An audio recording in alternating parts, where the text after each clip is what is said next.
World War II, the pilots that flew by the mountain and made entries in their flight log that they had seen a boat-shaped formation on the mountain.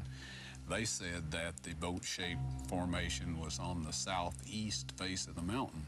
The person that wrote this, or quoted this in his book, said that the log stated it was on the northwest face of the mountain.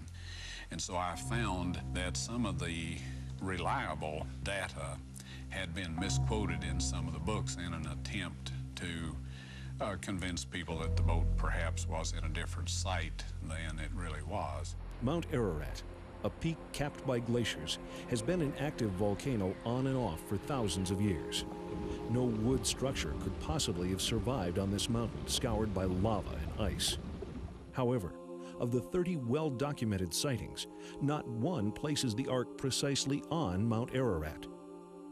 In the biblical text itself, Genesis chapter 8, verse 4, it states the Ark came to rest in the mountains. That's plural, mountains of Ararat. His conclusion inspires Ron Wyatt to visit once again the findings of Wilbur Bishop's team and the site explored by the 1960 U.S.-Turkish expedition. In 1977, after 17 years of research, Ron is at last able to begin fieldwork in eastern Turkey. He hires D. Lavar, a local guide who over time proves an indispensable aid to the research. Their first foray into this intimidating land reveals a defiant vastness, making their search seem endless. The region, burdened by ages of warfare and laden with antiquity, is a place almost lost in time. Wyatt's path is pitted with problems. One man, a confidant and chief physicist at Los Alamos National Laboratory, actually tries to steal Ron's discovery, breaking into his study and rifling through his files in a botched attempt to abscond with the precious record of his find. Vicious competitors scramble to locate the Ark in a different geographical region simply to forestall the Wyatt expedition and keep them from staking their claim.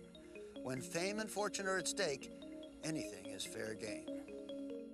To pierce the imposing veil of time, Ron takes his investigation to the villages surrounding Ararat. Here in the spoken chronicles of the local inhabitants, he hopes to turn fable into fact and legend into history. His intuition pays off.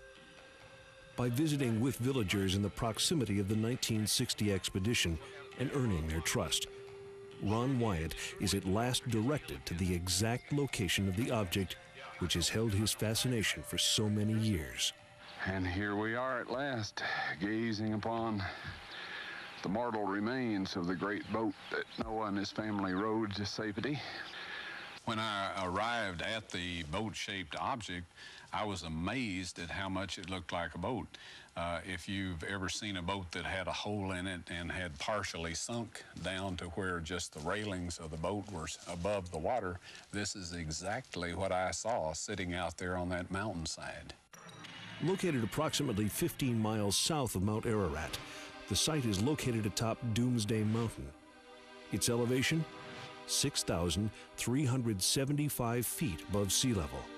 The dimensions are confirmed as approximately 515 feet in length, corresponding with the aerial photo survey and ground measurements made by the Turkish U.S. expedition.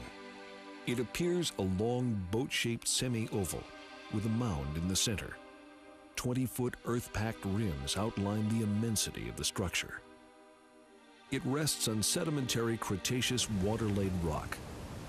This suggests that the entire valley was once immersed in water, an important criteria for establishing this area as the possible landing site of the Ark. Although soil samples for chemical analysis are in order, Ron Wyatt lacks the appropriate permits, and so must satisfy himself with his only substantial evidence: the established dimensions and obvious boat shape of the half-buried relic. Before returning home, Ron continues his search for fragments of information about the legendary ship, conferring with and befriending the villagers of the area. Other mysteries unfold. The Turkish word for Ararat is Agra Dag, or Mountain of Pain. In ancient times, the area acts as a buffer kingdom between rival empires, with the thunder of hooves and the clash of steel from fierce warring nations an almost regular occurrence. The local villagers coming to trust Ron are familiar with every boulder of their land. Their unselfish assistance leads him to a series of remarkable discoveries. He is directed to 4 massive anchor stones, each approximately 8 feet high and weighing several tons. Similar in proportion and design, the stones have 8 distinct crosses which experts believe represent the 8 survivors of the Great Flood. Each cross engraving seems to represent an individual survivor. The alignment and placement of each cross is characteristic of that individual's relationship with Noah and, respectively, to the others in the group.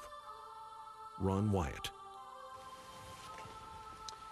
Like all the other grave markers in this area, the Valley of the Eight, this marker once had 8 crosses. Now these are a beautiful representation of the ornate Byzantine cross dating back to approximately the 3rd century AD. The large cross representing Noah is especially ornate. The one representing his wife is quite a beautiful design. Now we have the matched pairing here, the eldest son and his wife. These crosses are of the ornate style. We have this cross here that represents one of the sons beyond the first son, and it matches with this one. Up here we have the representation of the other son, but the representation, or the cross representing his wife, is missing and apparently got broken away over the years. The alignment of these stones tell us the direction from which the boat came as it approached and the mountain that it landed on. One of these stones is approximately a quarter of a mile from the boat itself. Now, these stones, or this type anchor stone, is a very familiar object to the students of early navigation. They were used by many of the early civilizations, the Phoenicians in particular, and the shores of the Mediterranean and the floor of the Mediterranean is strewn with these stones. The difference that becomes obvious immediately is the difference in size. Dragged as ballast behind the ships to which they were tethered, these anchor stones were commonplace on ships sailing the Mediterranean for millennia. Only in size do these stones differ from their Mediterranean counterparts. It is hypothesized that the colossal size of these stones indicates their use as an anchor on a ship of extreme proportions, perhaps even ark-sized proportions.